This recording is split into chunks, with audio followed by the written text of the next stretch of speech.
I'm back again. So I'm still very chattery, and I felt like I really, really rushed the ending there, so I didn't feel right leaving you guys again. But who knows? This may never go up, and if it does, hello again. Anyway, but just one of the things that I want to acknowledge, like, okay, so I talked a little bit about it in the previous video, but I'll go in more detail now, okay, about how I was legally blind. Just if you're curious, you know. I was actually pronounced legal, or diagnosed with, like, I don't know how I pronounce, college, but yet I still don't understand some things.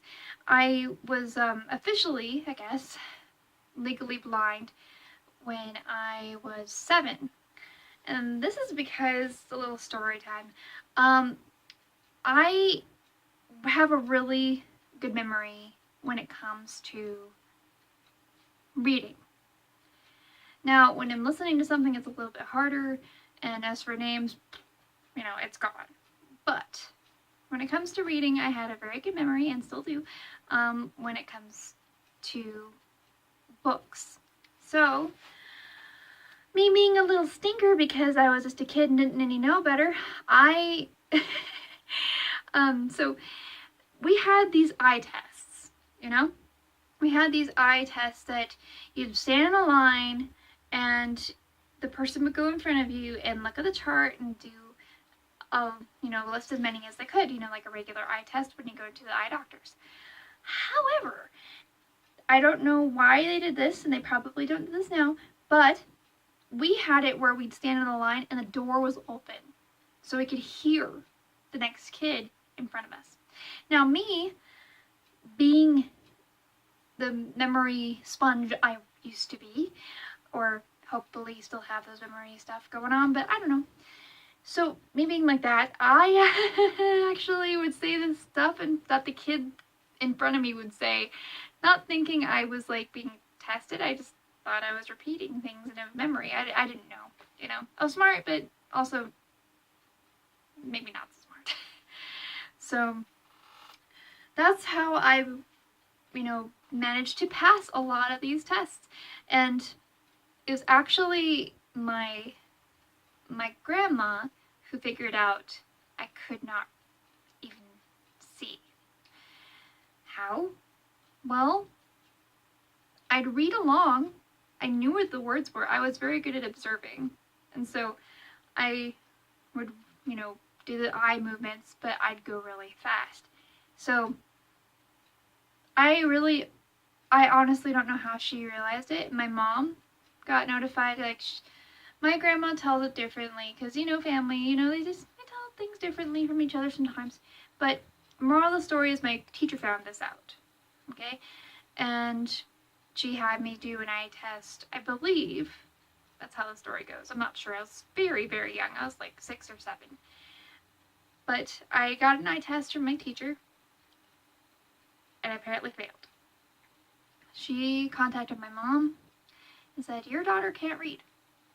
Very nice about it, and I won't mention her name because privacy reasons, but I really appreciate she did this. She was a very kind, sweet teacher. And so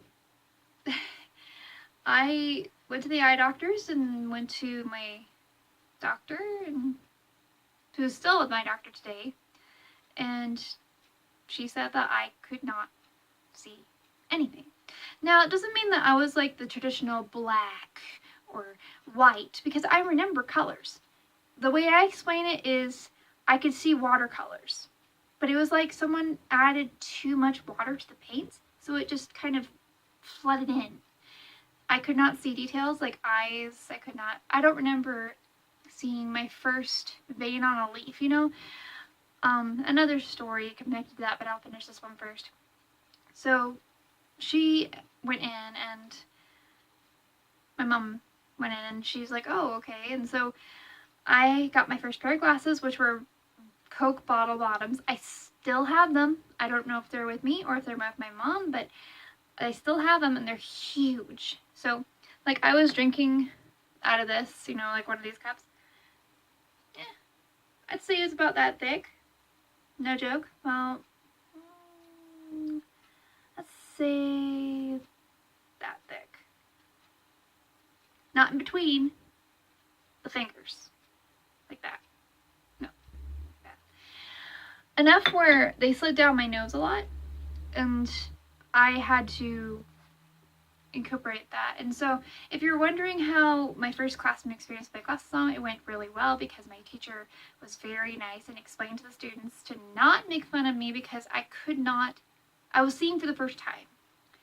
I was bumping into things, I didn't know where things were because my spatial, I think it's called spatial reasoning, but I'm not sure, but where I am in space, I did not know anymore because I was like, oh, I don't understand.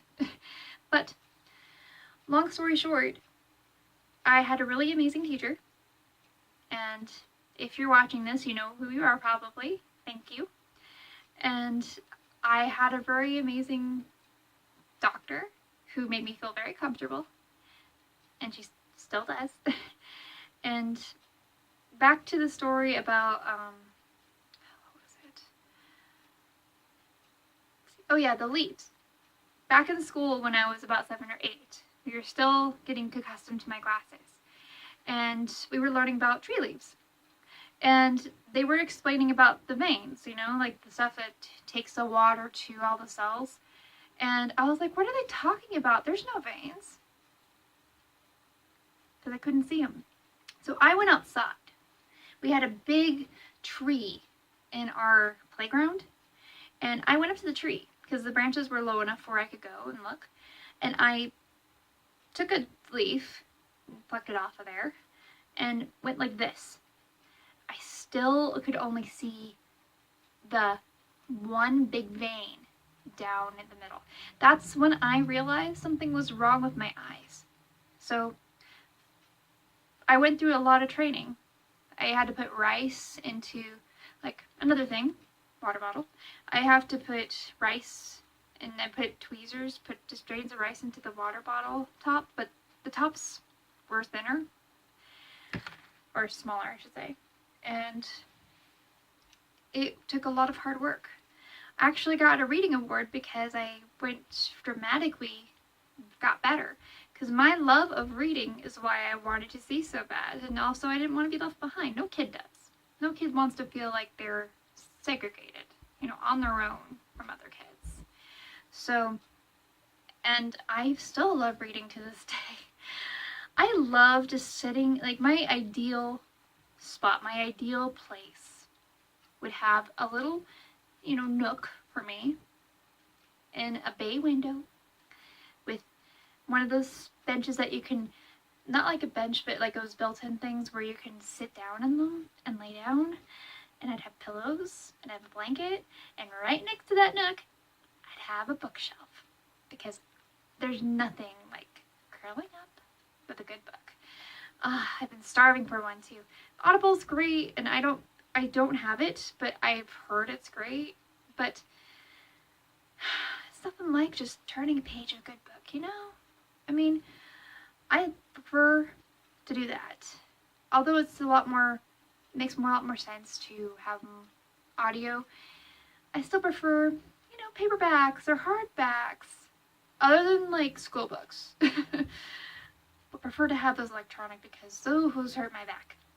So I'm back where I'm at, 9 minutes now, and I just wanted to explain a little bit more about how I was legally blind. By the way, I'm not legally blind anymore. These are, you know, specialty, but they're not nearly what I had, you know, not nearly as thick. See? Anyway, I'll let you all go. So once again, please subscribe if you like these little rambling videos, and please ring the bell if you'd like to be notified every time I put a video up. Push the like button if you like it, and also leave a comment if you want to talk with me and if you want to comment. So anyway, thank you all for watching. I hope you all are well, and I love you all so much. Be safe, and I'll talk with you all later on. Bye for now, everybody. Mwah.